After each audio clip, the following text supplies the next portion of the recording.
everyone, and welcome to a brand new video. And in today's video we are going to be watching three school lockdown horror stories animated by Dr. No Sleep. His YouTube channel will be down below in the description. Anyways, let's get right on to the video. Boop. The PA system crackled to life on a Thursday during second period in my junior year of high school. The familiar tones of the recorded voice filled my classroom. Lockdown, locks, lights, out of sight. Lockdown, locks, lights, out of sight. The words kept repeating as Mrs. Danbury paused at the board and looked up at the speaker in the corner of the room. "Okay, you all know what to do," she said, rushing toward the classroom door to shut and lock it. Nervous chatter went up among the students as we rose from our desks and moved into position against the wall. "Is this real?" my friend Colin asked as we sat on the floor with our backs to the wall. "Must be," Yeah, we always I do said. that. They'd tell us if it was just a drill. The sound of helicopter rotors was faintly audible over the recorded voice of the lockdown alert, and the noise grew louder as we sat there in the dark classroom. After a few moments, it sounded like the helicopter was right over the school. A full minute passed before the helicopter moved again, the noise making it sound like it was going in circles above the campus. A loud bang, like a door flying open, sounded outside. Someone yelled in the hall, a sound that was quickly replaced by automatic gunfire. I slammed my hands over my ears, along with many other students. Some of the girls, and even a few of the boys, covered their mouths as they cried out softly. I mean, I would do that. Like, I would cover my mouth and close my eyes maybe because I'm kind of scared of lockdowns. Not gonna lie. They tell us, just like how we said, they tell us if it's a drill or not a drill. I mean, they tell us if it's something. And, yeah, that happened to me one time. We were watching a movie. We were watching Ratatouille. And when we were watching it, we got a lockdown, and I was like, is this real? And then all my friends were like, I don't know. And then we were waiting there. And some people were trying to open the doors, and then we heard it. It was like, it wasn't a real lockdown. It was just like a fake one, and it was just a test. Anyways, let's move on to the video again. More gunfire erupted out in the hallway. It sounded as if there were 4 or 5 guns firing. Oh, shoot. An inhuman screeching sound pierced the air, making my eyes go wide. I looked over at Mrs. Danbury, whose face was drained of all color. She was the nearest to the door, the nearest to whatever the hell was going on in the hallway. The gunfire stopped, and I heard a man shout and then scream. His wail of pain stopped abruptly with a loud, crashing bang. I didn't have to see it to know that he'd been thrown into the lockers lining the hallway. The metallic bang was enough to tell me that. More gunfire sounded outside, and then more screaming. Then there was silence. For several seconds, we all listened hard for anything outside. The recorded voice was still going, and the helicopter was still faintly audible. The sound of running footsteps suddenly came to us from the hall. The footsteps stopped abruptly, and a terrible scream erupted just before the door to our classroom smashed in. A SWAT officer flew backward and slammed into Mrs. Danbury's desk, which slid several feet from the impact. Ew. Cries of fear came from the students around me as they saw the soldier was missing an arm. He'd hit the desk with his back, and had come to rest at an angle that told us his spine was broken. That's disgusting. Once the soldier came to rest, there was only silence from the hall. Did he survive? It went on for long enough that I was starting to think the danger had passed. Mrs. Danbury apparently thought the same thing, because she crawled toward the doorway where the smashed door was hanging open. I don't know what she was trying to do, but as soon as I saw her move toward the doorway, I wanted to tell her to stop. Still, I made no sound, for fear of attracting whatever was outside, if there was anything there at all. She peeked her head around the door jamb to peer into the hall.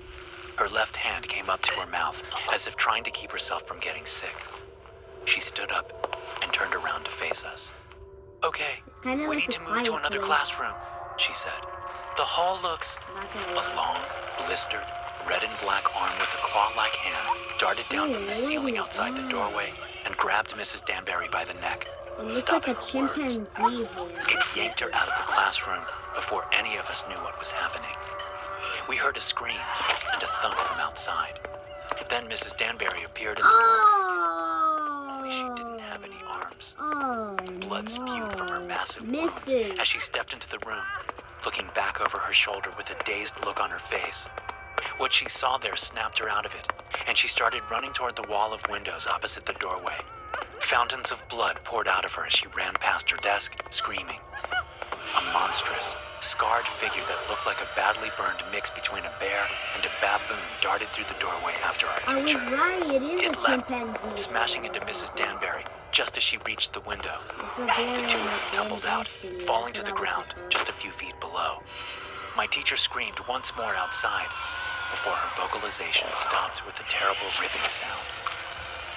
All of us students stayed frozen against the wall, staring at the broken window, waiting for the thing to come back in. We should have run, but we didn't. It was all too much for us. Eventually, the gruesome sounds from outside stopped, but none of us were willing to risk standing up. Hey, at least and I have moving toward the Mrs. window to see Rosie with what was me. happening. Not long after those noises stopped, we heard a flurry of gunshots from far off. Mom, my Nintendo! Sorry, guys. I am so sorry. Oh, no. Oh, shoot. Let me put in the... No. Stop. Stop. Sorry, guys. Is that good? Okay, that's good. Let me get the charger real quick, guys. Oh, I am so sorry. It fell. Oh. Beep, whoop. Boop. It was all too much for us. Eventually, the gruesome sounds from outside stopped, but none of us were willing to risk standing up But why and is moving this toward keep the window falling? to see what was happening. Not long after those noises stopped, we heard a flurry of gunshots from far off, likely off the high school campus. Hearing those faraway shots snapped me out of shock. I stood up and moved slowly to the doorway. I looked out to see the hallway littered with dismembered bodies. There was blood all over the place. Oh. A man with a smashed head lay below a huge and bloody dent in several of the lockers across the hall. Ew. A few other guys and I led the rest of the class out. We headed toward the evacuation spot and were about halfway there when we ran into more police coming into the school. They took us to safety. We were told it was an escaped animal from the zoo. That's even what they said on the news that night. They said it was a bear, but I know what I saw. It wasn't a bear. It wasn't any animal I've ever seen. That's guna la And the seria, fact so that la there's a la military la la. research base not That's a far from la our la la. school is just too That's much a of a gully. coincidence. That's a oompa But those loompa. of us who were That's in a that ule classroom ule. that day are smart enough to keep our mouths shut. But we know the truth.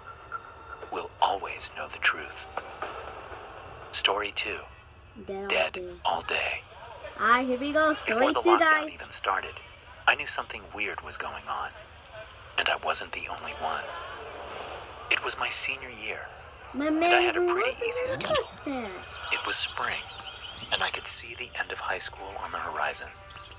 But that day, a Tuesday, my concerns turned from the mundane to the insane. At first, I shrugged off the strange feelings I had. I thought the teachers were just having an Where off did day. mustache go? Or maybe it was me who was having the off day. I told myself to forget about it until lunch came around, and I went off campus to get a burger with my buddy Tom. "What's up with the teachers today?" Tom asked, as we sat in Phew. the fast food drive-thru, Bless you myself. waiting to pay and get our food.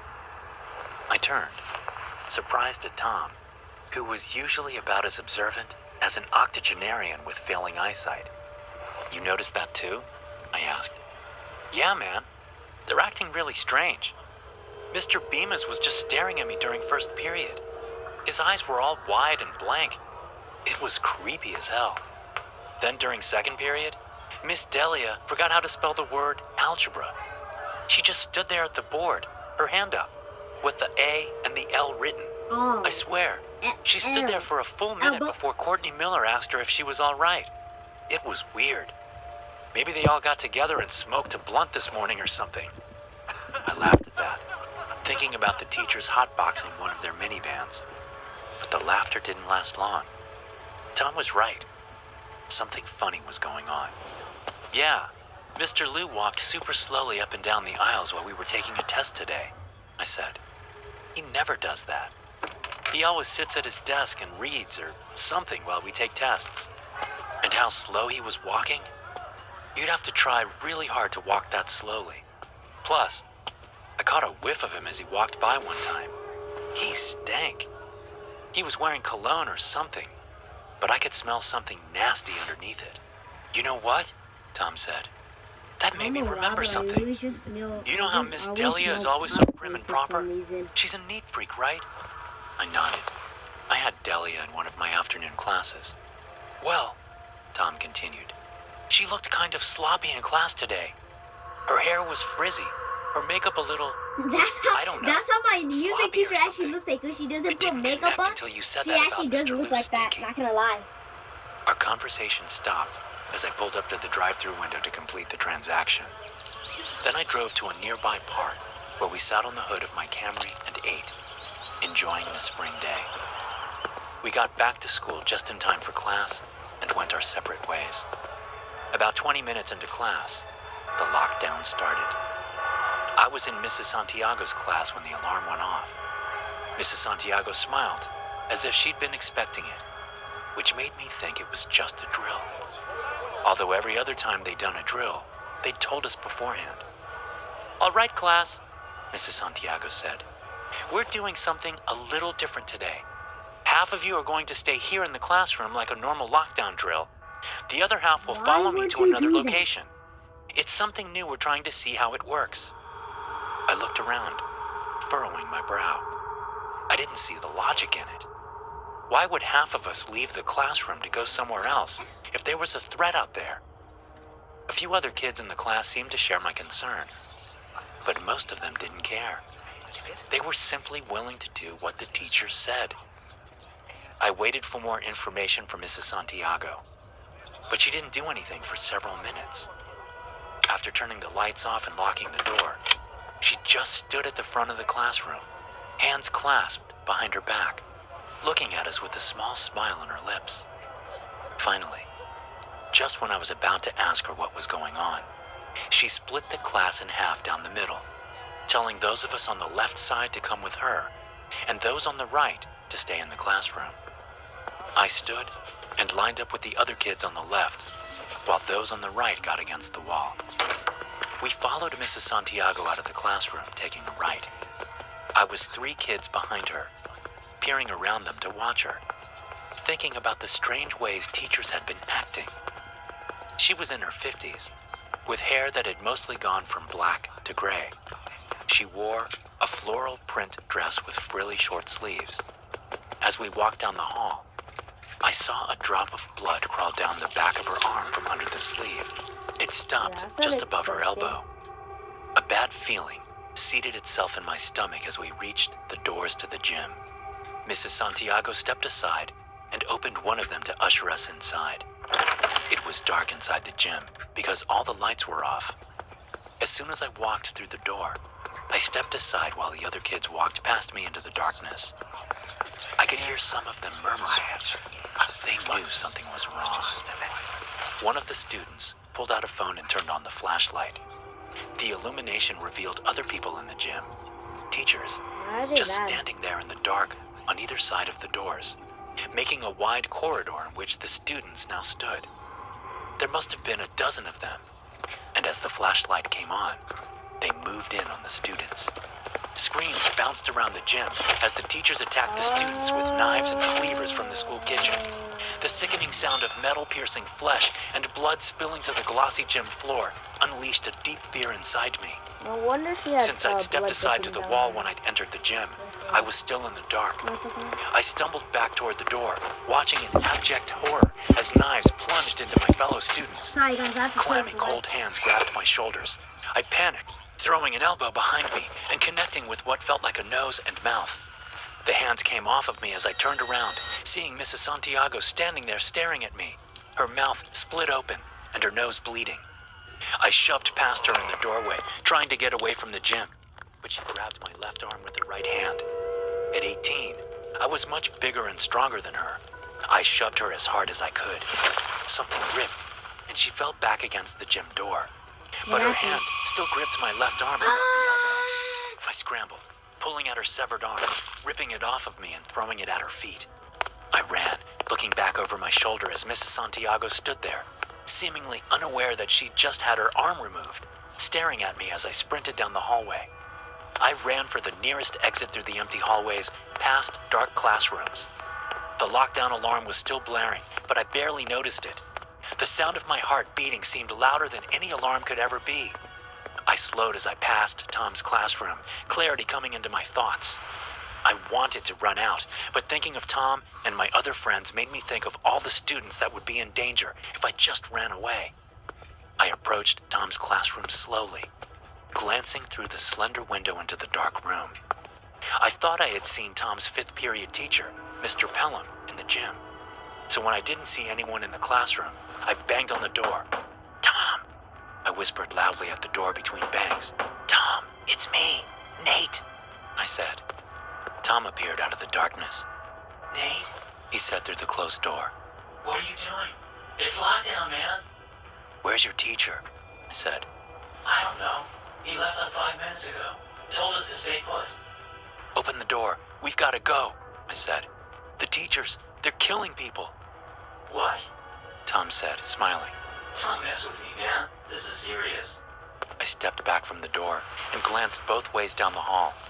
I didn't see anyone. "I am serious," I said. "Everyone needs to leave. Come on." Tom reached for the door handle, but a voice from inside the classroom stopped him. I couldn't hear exactly what they said, but Tom's response gave me a clue. "I know we're not supposed to open the door," Tom said, "but this is Nate. He's no school shooter." Tom opened the door and let me inside.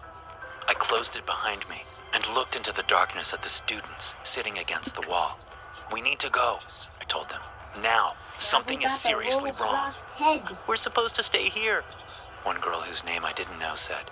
"That's what the drills are all about, remember?" "I'm telling you," I said. "The drills didn't have this in mind. It's the teachers. I watched them kill some of my classmates. There's something wrong with them. Haven't you noticed anything strange today?" I could see in their eyes that many of the students had noticed, but none of them moved. "All right, fine," I said. "I'll go get help. Tom, you gonna stay here or come with me?" "I'm with you, man," Tom said, looking scared. "Okay," I said to him. Then I turned to the other students. "Someone call 911 if you haven't already." "We have," someone said. "They have police on the way. Lock the door behind us," Tom said to the nearest student as we turned to the door. It was tempting to hunker down and wait for the cops to show up, but seeing what I'd seen, there was no way I could do it. The teachers had keys to the classrooms after all. We'd be sitting ducks. I checked the hall before stepping out. Tom followed, shutting the door softly behind us. We booked it to the nearest exit and pushed on the metal bars to open the doors. They came open a few inches and stopped, the telltale rattle of chains coming from the outside. "They locked the doors," I said in a harsh whisper. "What the hell is going on here?" Tom said. I looked around. "Let's try the faculty area," I said, noticing that we were near the admin offices. "Maybe they left one of those unlocked." Tom nodded. We moved cautiously through the halls toward admin, listening hard and keeping our eyes peeled. We ducked through the doors denoting the faculty area and saw a flickering orange light coming from the teacher's lounge. The door was closed, but, like most of the doors in the school, it had a thin rectangular window off-center through which the flickering light shone. I crept up to the door with Tom behind me. Taking a deep breath, I looked through the window. I saw a figure in the middle of the room staring right at me. I pulled my head back down. "What?" Tom said. "There's someone in there," I said, then stopped. The image of the figure in the room took a moment to solidify in my mind. I stuck my head up again and looked through the window. The vice principal, a man named Ben What Sheridan, the was floating in heck? the middle of the room. That His looks like the legs baby and in arms yellow. outstretched to make That's an the X with baby his man. body. He was naked, and there was a short wooden spear jammed through his chest. The orange light was coming out of his eyes, nostrils, and wide open mouth, flickering as if from an inner fire. Ew. There were also red glowing words and symbols written on the floors and walls of the lounge, pulsating in time with the brighter light coming out of Sheridan's face. He floated just above a glowing circle on the floor, the edges of which were surrounded by strange symbols and words. I couldn't read any of the words because they were in another language, but the symbols looked like they'd been taken right out of a horror movie. "How is this happening?" Tom said, and I realized he was standing behind me, looking over my head through the window. He sounded on the verge of tears. "This isn't supposed to happen," he continued. "This isn't possible." "We need to get out of here," I said. "Now." We moved past the vice principal's office and the principal's office, and past the admin office to the doors used by the faculty. I pushed on one of the doors, my hope disappearing as it, too, only opened partially before it was stopped by exterior chains. "The principal's office," I said. "Maybe the window's open, or we can break one." Tom nodded, following along, wringing his hands. As soon as we got into the office, I could tell that the windows weren't designed to open. I started looking around for something heavy I could use to break one of the windows. I located a heavy teaching award on the desk and picked it up. It was the shape of an apple attached to a wooden base. It weighed maybe 10 pounds. I glanced down at the desk plotter, noticing that it was a calendar. I looked at yesterday's date, reading a note there. Faculty meeting, 5:30 p.m. Something fell together in my mind. I was about to tell Tom about it when he spoke. "Someone's coming," he said in a harsh whisper. We ducked behind the principal's desk as a figure moved through the hall outside the office. I heard the door to the office open, and I clutched the award in my sweaty hands, mentally preparing myself to use it. "Nate Oshman?" a woman's voice said.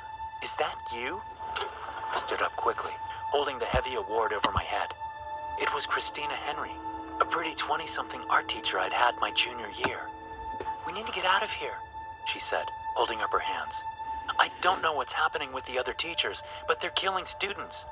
"Yeah, no I said. Tom stood up, eyeing Christina nervously. She looked normal, and she sounded genuinely scared, but I wasn't about to let her near me. "Were you at the meeting yesterday?" I asked her, taking a shot in the dark. She looked at me with open curiosity. "The meeting? What are you talking about? Why is that important?" "Because I'm guessing that's the last time all the teachers were together in one room," I said. "Whatever happened to them, someone did it on purpose. You walked past the teacher's lounge. You must have seen it." "I was sick yesterday," Christina said, apparently seeing the logic in my thinking. "I missed it. Now, can we please get out of here? Whoever chained up the doors had to be able to get back in here somehow. I have a key to all the exterior doors. We can find the one and get out of here." I glanced at Tom, who looked at me with wide eyes, which he shifted down toward the desk. He was trying to tell me something. "Let me think," I said to Christina, then looked down at the desk.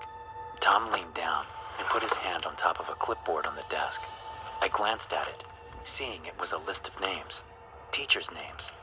At the top of the sheet, it read, "Faculty Attendance," and right next to Tom's index finger was the name Christina Henry. Next to her name, a check mark. I looked back up to see that she had a gun in her hand. "I like you guys," she said, dropping the scared tone. "I really would have let you go. You're both respectful students. You're not disruptive. I really wish you would have believed me." She raised the gun. I threw the heavy award at her, ducking as I did so. She fired the gun, but missed as she dodged out of the way of the teacher's award. Tom dove over the desk and tackled Christina, slamming her against the wall. They both fell in a tangle on the ground. Dang, don't smack a woman. She brought the gun up, if she's but a Tom killer, caught her yeah, wrist then with his go left ahead. hand. With his right, he reached out and grabbed the award, then slammed it down on her face once. Oh. Seeing what he'd done, he clambered off of her, as if she were hot to the touch. Okay, come on. Anyways. Break. You know, Take the red break. there's millions of people without the health insurance they need. I get it. You feel like it's too pricey, a headache to deal with, and not worth it. You deserve something better and better. We're on a mission to get everyone high-quality health insurance. We have plans with low Red out-of-pocket premiums. version, The network of red local doctors and a version, rewards program red for making healthy version. choices. Okay, anyways. Nice. Skip. That's- Skip. I stepped over to her and felt her pockets for the keys she spoke of. I found them and darted out of the office. "Where are you going?" Tom cried. "We need to stop this," I said over my shoulder. I froze when we got into the hall. I could see through the doors to the faculty area that the hall was filled with teachers. They all had sharp implements in their hands, and they were all coated in blood. They stared at me blankly as they hurried down the hall. I ran toward them, stopping at the teacher's lounge. The doors to the faculty area were about 15 yards to my right. The teachers were 5 yards beyond that. I tried the knob to the teacher's lounge door, unsurprised to find it locked. Trying to calm my shaking hands, I fiddled with the keys, trying 2 of them before the doors opened to my right. I had time for 3 more out of the dozen on the key ring. To my left, Tom came out of the principal's office. "Oh, man," he said, looking at the dead-eyed teachers bearing down on me. "Run, Nate!" he cried. I slid a key into the knob and turned it, amazed to find that it actually worked. I'd found the key. I stepped into the room and picked up a chair from the wall just as the teachers crowded the doorway behind me. I stood outside the glowing circle on the ground and used the chair to shove the floating vice principal. I had to put all my strength into it, but it worked. As soon as he reached the opposite edge of the circle, he fell to the ground. Immediately, the glowing lights in his face disappeared, leaving only scorched black holes. The foreign words and Ew. symbols all over the floor, walls, and ceiling stopped glowing too. Behind me, I heard bodies falling to the floor. I turned around to see that all the teachers crowding the hallway were now sprawled out. I So knew they were instinctively possessed by that they weren't unconscious. him? They were dead. They'd I been don't know what dead he all did day. to get possessed. At least now, The naked they guy, weren't the trying to naked kill man. us. Behind us, outside the school, the sound of approaching sirens was like music to my ears. Story 3. Last Hungry story. High School. History class is underway, and there's nothing more boring. I slide down in my seat and adjust my hooded sweatshirt. Mrs. Blaylock used to give me shit about my hood, but I eventually wore her down. It's not the hood that I'm concerned with, though. It's the headphones in my ears under the hood. There are a few classes where I can get away with listening to music while the teacher drones on. It takes persistence to make it so the teachers don't even try, but I'm stubborn, and I like to get my way. I zone out while Mrs. Blaylock goes over World War II. Class is about halfway over when all the students suddenly perk up and look toward the PA speaker in the corner of the room. I reach up and take one of my headphones out, hearing the familiar instructions of another lockdown drill. It's about time for one, I think. We do one every month. I slip the headphone back into my ear. I don't need to hear the instructions. I already know what we're supposed to do. I lean forward and get ready to head to the other side of the room with the rest of the students. A fast-paced punk rock song plays in my ears. Everyone stays seated for another minute or so, and I assume there must be some other announcements or instructions for this drill. I debate taking my headphones out to hear them, but it's probably too late now anyway. I'll just follow the lead of the other students. Mrs. Blaylock is standing in the front of the room, looking like she's asleep with her eyes open. I know the feeling. The students all stand up at the same time, a synchronized movement that gives me chills. I stand up too, shrugging it off as a coincidence. I take a couple of steps forward to head to the wall, but none of the other students are moving. I look over at Jared, who is the only kid in class I can really stand, and see that he's standing up, just staring ahead. What the hell is going on? I think for a second that everyone in class is playing a prank on me. but that would involve a level of preparedness that is unthinkable for high school students, especially the ones at my school. The song I'm listening to ends, and there's a moment of silence before the next one begins. A strange, repetitive sound comes dully through my headphones, and I feel my mind slipping away like I'm about to fall asleep. But it's not pleasant, like drifting off after a long day. It's downright scary, like my consciousness is being ripped away from me. The next song starts, and I snap out of it, coming back to my body. What in the actual I look up at the PA. There's nowhere else that sound could come from. I pull out my phone and open Spotify. I go into advanced settings and select the crossfade songs option, so there won't be any silence between songs. I put my phone back in my pocket and turn my head.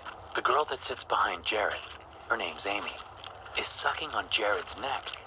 It only takes me a moment to realize she's not really sucking Vampire! She's He's a biting it. vampire. She pulls away with a mouthful of flesh, and blood sprays out of Jared's neck, coating Amy's face as she chews contentedly. Jared doesn't seem to notice. He steps forward to Hector, the student ahead of him. Jared raises Hector's arm, then takes a big bite out of it. Hands come at me from both sides, and I turn to see dead-eyed students grabbing at me, their mouths watering. I shove them back and rush to the front of the room. I head straight for the door, looking over my shoulder to see that all the students in the classroom are now eating each other. Bloody mouths chew, wounds spill blood, and glazed eyes stare at nothing. Mrs. Blaylock steps toward me with that same blank yet hungry look on her face. I turn, running into the hall, and slam right into the gym teacher, Mr. Hardiman. He grabs me by the shoulders and ducks his head forward to take a bite out of me. I snap my head forward, headbutting him in the nose. We stumble away from each other. I grip my forehead, wondering how people do that in the movies without getting hurt. I've got a serious headache, but it pales in comparison to the threat of being eaten by Mr. Hardiman. He reaches toward me again, but I duck him and run down the hall. Punk rock plays in my headphones, and I suddenly feel like I'm in a movie with a kick-ass soundtrack. But a glance into a classroom I'm passing reminds me that this is no movie.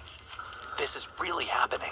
Zombie apocalypse. Everyone has turned to zombies, and they're eating each Exactly. other. I keep running, heading to the front office.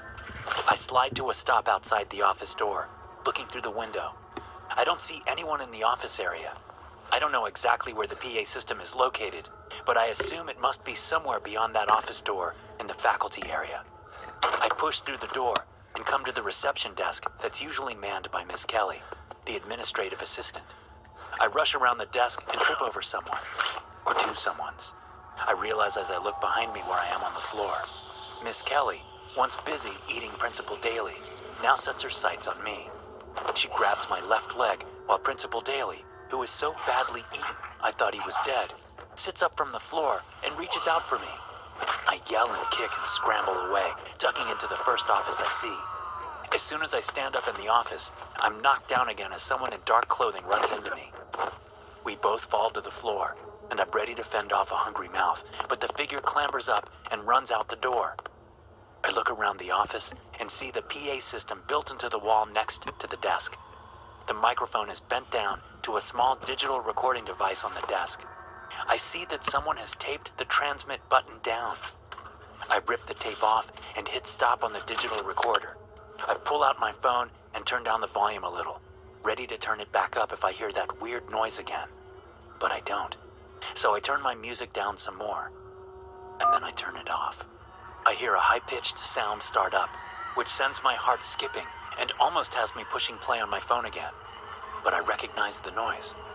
It's the sound of hundreds of people screaming. I step out to the office door and see Miss Kelly and Principal Daly looking at their wounds, screaming.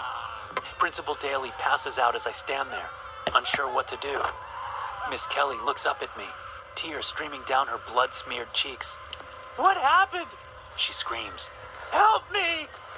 All across the school, students and teachers are pouring out of the classrooms, bloody and missing pieces, screaming in confusion. I can hear them.